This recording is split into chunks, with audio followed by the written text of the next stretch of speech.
We have now crossed another questionable milestone in the unprovoked Russian war of aggression against Ukraine. 500 days have passed since the start of the full-scale invasion, but we still do not seem any closer to the end of the war. In the first half of July, Ukraine continued slowly gaining ground in its counteroffensive, which many of its supporters would have hoped to be faster. Russia relies on its heavily fortified defensive lines to stall the Ukrainians and turn their counteroffensive into a slow war of attrition. Welcome to another update on the war in Ukraine. Ideally, detailed fortifications need to be kept a secret, and Russia has only had mixed success with this. But before we criticize that, check your own security. In the modern age, if you search for your own supposedly private details on the internet, chances are you'll find them.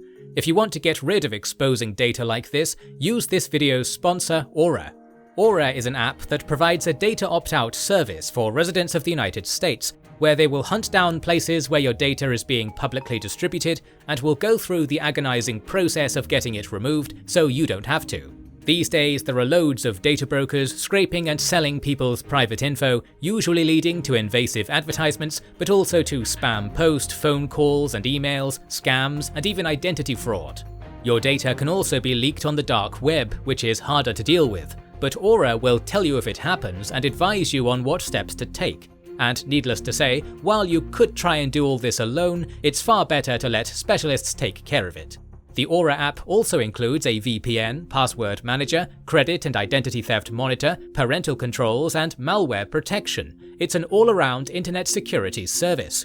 To see how much of your data is out there, try Aura for 2 weeks for free by using our link aura.com/kings, also in the description, or the QR code on screen.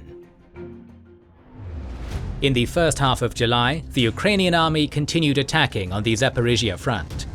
Despite putting relentless pressure on heavily fortified and mined Russian defensive lines, mostly with small infantry groups supported by several armoured vehicles, they have yet to achieve a decisive breakthrough. Still, the Ukrainian army continued making gains there. On July 1st, it was reported that Ukraine advanced up to 1.5 kilometers deep and 6 kilometers wide north of Robityne, and gained ground towards Prytna in the Velika Novosilka axis. On July 3rd, geolocated footage indicated the Ukrainian advance on Lyhivska. On July 10th, the Ukrainian 47th Mechanized Brigade advanced just north of Robityne, the capture of which would lead the Ukrainians to the so-called Surovikin Line. On July 12th, Ukraine was reportedly gaining further ground towards Prytna. On July 16th, the Russian war criminal Igor Strelkov-Gherkin claimed that the Ukrainian army had taken Staromayoska under control. Still, so far there has been no other evidence of this development. Some commentators argue that the slow pace of Ukrainian advance since the start of the counteroffensive is because the Ukrainian army is still conducting preparatory actions. The military logic says that an attacking side should first conduct airstrikes to destroy command posts, artillery systems, fortifications, supply routes, and any other component of the military infrastructure of a defending side that may prevent attackers from succeeding. The Ukrainians are trying to compensate for their lack of air superiority by extensively using HIMARS and Storm Shadows to destroy as many Russian military assets in Zaporizhia as possible. For instance, on July 11th, a Storm Shadow destroyed the headquarters of the 58th Combined Arms Army in Berdyansk, killing Lieutenant General Oleg Sokov, the highest-ranking Russian general killed since the start of the war. Earlier in June, Ukraine damaged the Chonhar Bridge with a Storm Shadow missile, but the Russians repaired the bridge by July 4th, which indicates the importance of this supply line for the Russian army in the Zaporizhia Oblast. Other commentators believe that the slow advance of the Ukrainian army is not deliberate, and they are simply struggling with a densely mined front line in the Zaporizhia Oblast, defended from the air with effective Ka-52 attack helicopters. In any case, rumblings from its Western allies indicate that the Ukrainian army would have to show tangible progress on the battlefield to continue relying on Western military aid and to avoid so-called Ukraine fatigue in Western societies and political elites.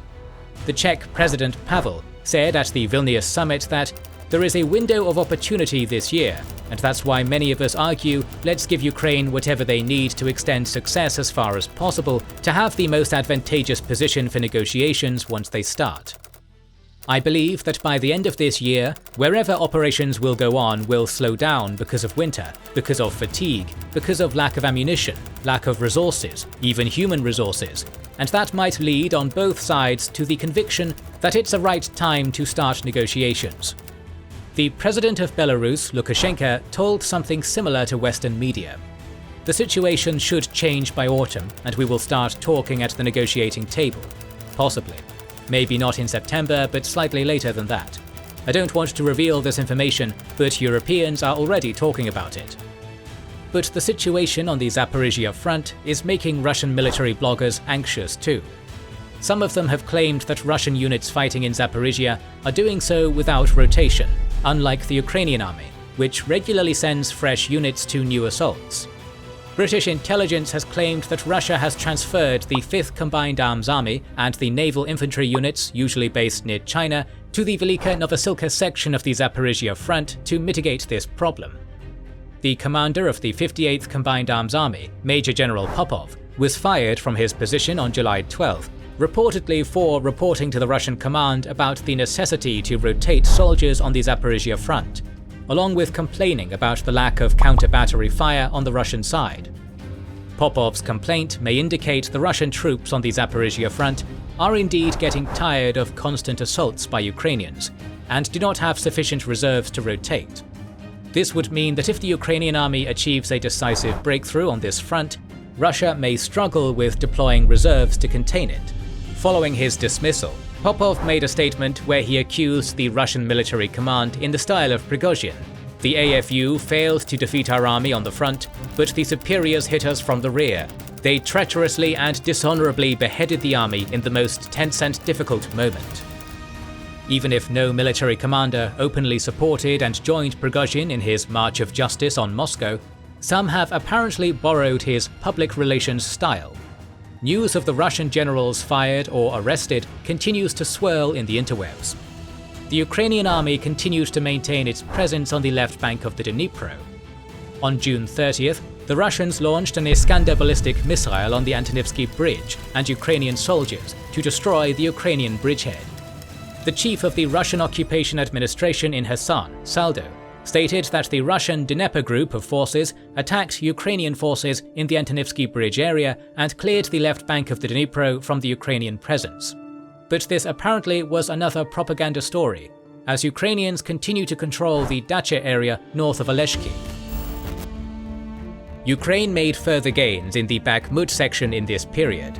On July 1st, the AFU advanced along the TO513 highway north of Bakhmut, while the 3rd Assault Brigade crossed the canal west of Klishchiivka, pushing back the Storm Z unit and the 72nd Separate Motor Rifle Brigade from its bridgehead. On July 4th to 6th, the 22nd Mechanized Brigade captured an important height north of Klishchiivka, while other Ukrainian units made further progress towards Bakivka and Yehidne. The methodical advance of the Ukrainian forces on the flanks of Bakhmut has enabled the Ukrainian commander, General Syrski, to claim that they have captured the main heights around Bakhmut, and roads leading to Bakhmut are under the fire control of the Ukrainian army. At this point, the probable target of the Ukrainian army is Dubovo-Vasilivka, the elevated ground to the north of Bakhmut, along with cutting the Russian grouping in Bakhmut from the south by liberating Klishchiivka and advancing on the TO513 highway. The liberation of Bakhmut by Ukraine is not a given, but so far Ukraine's progress in this section has been encouraging.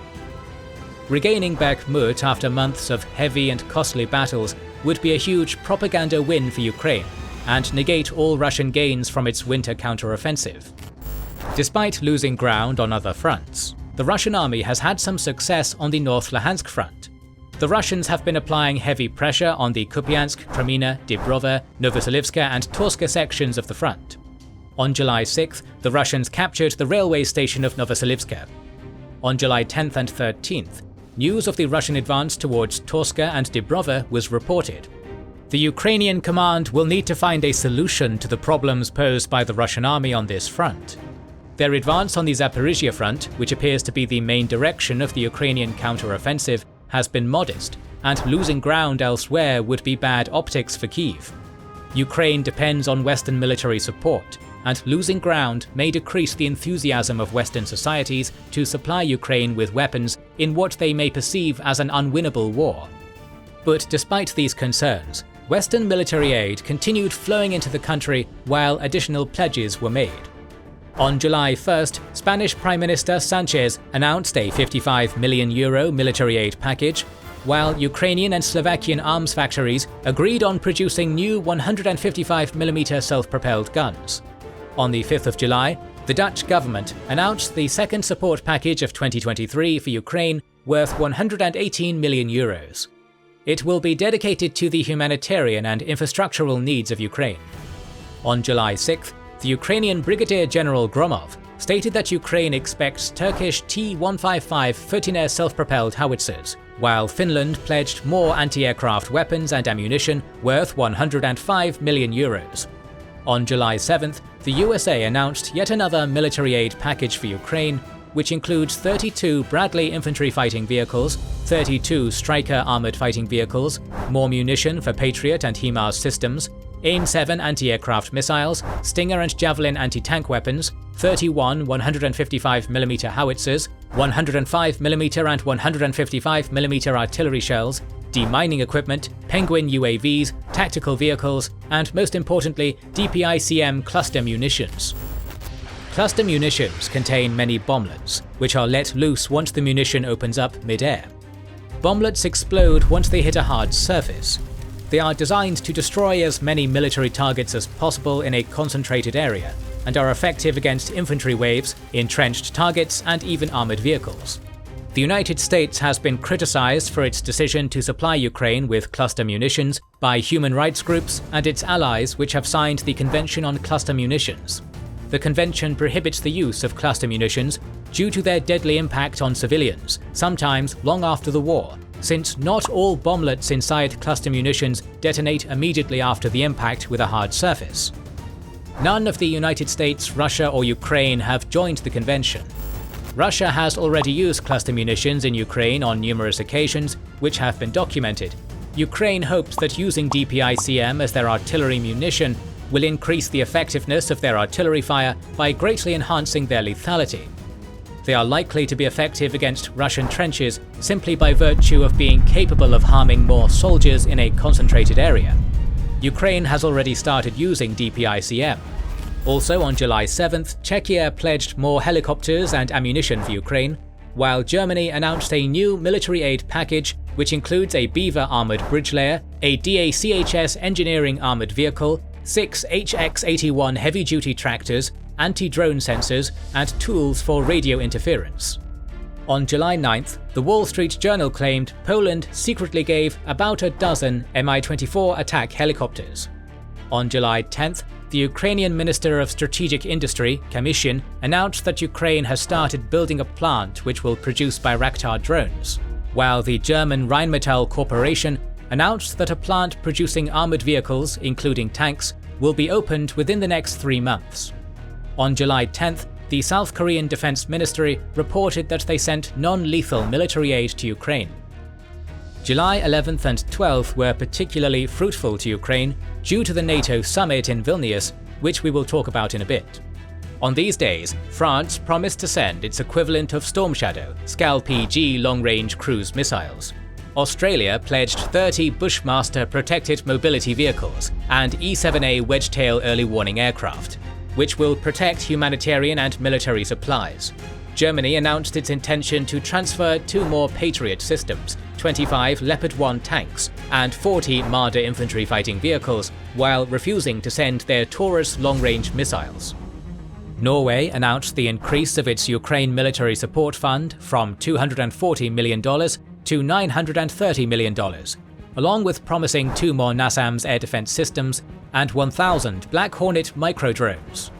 Britain pledged more ammunition for Challenger 2 tanks and more combat and tactical vehicles. And Japan promised a drone detection system to Ukraine.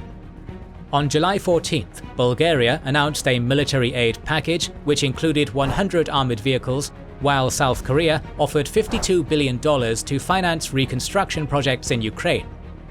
What about ATACMS and F-16? No final decision has been made, but it seems like things are moving in the right direction for Ukraine. The Western media has been reporting that the Biden administration is debating the supply of ATACMS, and Zelensky's aide Yermak thinks that it is very close. So far, there is one documented case of Russia shooting down a Western-made long-range missile, a British-supplied Storm Shadow, and for now they have not found a workable solution to counter them. ATACMS will become another weapon in the arsenal of the Ukrainian army, capable of destroying Russian supply lines, military bases, ammunition depots, command centers, and other military assets deep in the Russian rear. There has been no official decision on the transfer of F-16s to Ukraine either, but it seems like the decision is inevitable. On July 12th, the US National Security Advisor Sullivan said that on the F-16 fighter jets, President Biden took the decision some weeks ago, working in close consultation with allies, to begin the training of Ukrainian pilots on those jets. That training will take some time, and then there will be the transfer of F-16s, likely from European countries that have excess F-16 supplies. A day before that, Ukraine's Defense Minister Reznikov announced the creation of an international coalition to train Ukrainian pilots on F-16. The coalition consists of Denmark, the Netherlands, Belgium, Canada, Luxembourg, Norway, Poland, Portugal, Romania, Sweden, and the United Kingdom. The training will start in Denmark in August. According to the Ukrainian Foreign Minister Kuleba, Ukraine will get F-16 fighter jets in the first quarter of 2024. Unfortunately for Ukraine, they won't get them in time for their ongoing counteroffensive, but they will go a long way in negating Russia's air superiority in this war once they enter the Russian sky. So Ukraine got good news from the perspective of military aid from its allies during the Vilnius summit, but perhaps predictably, Kyiv's hopes of immediate accession into NATO were quashed during the summit. While many NATO members publicly supported Ukraine's accession to NATO, it is rumoured that the US and Germany opposed this.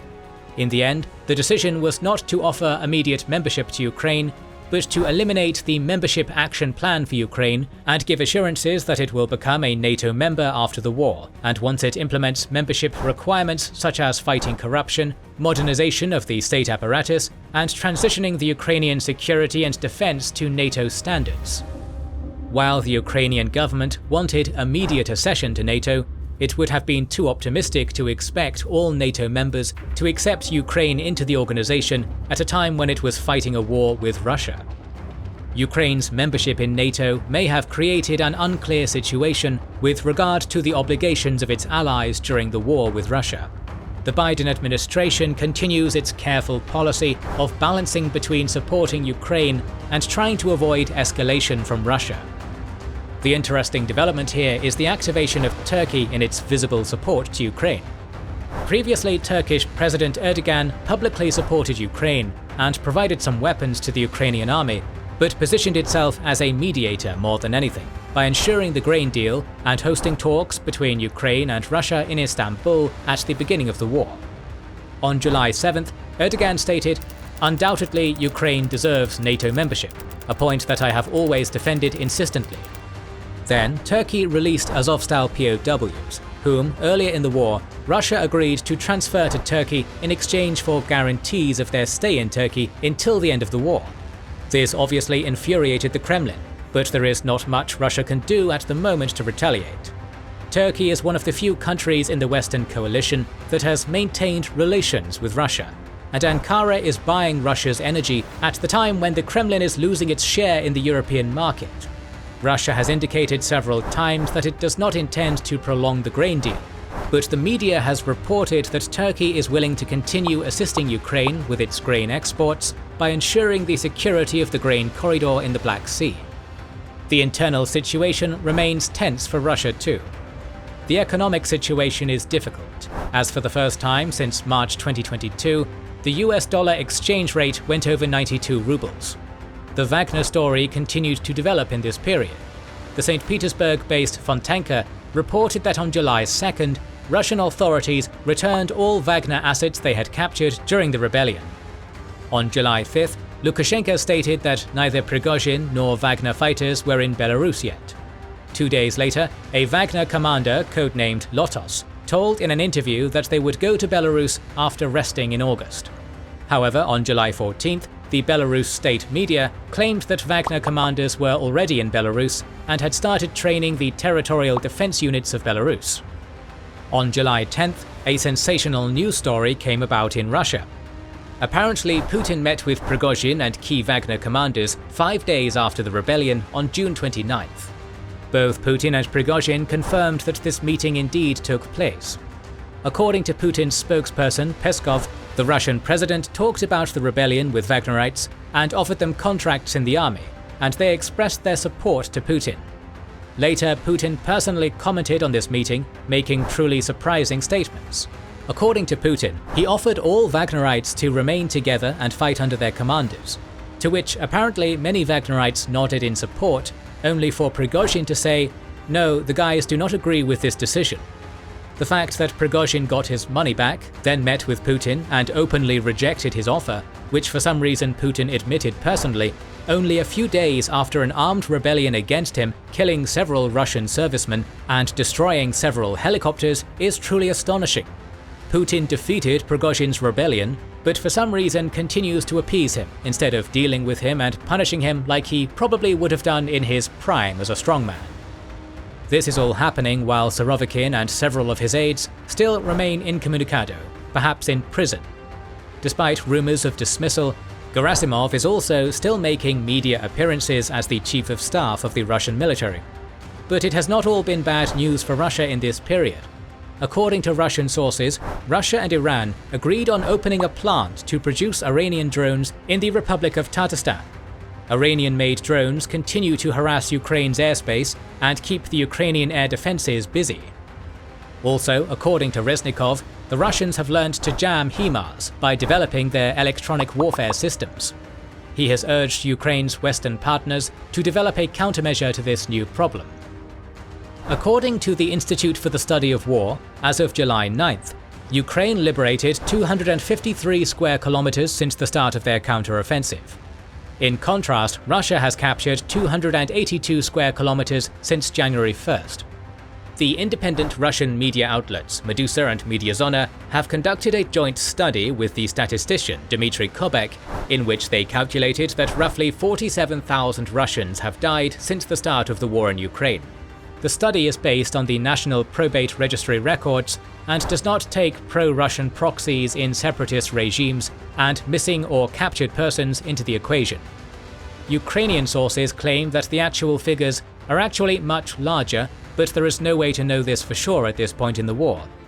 Now let's look at visually confirmed losses on both sides provided by the Oryx blog.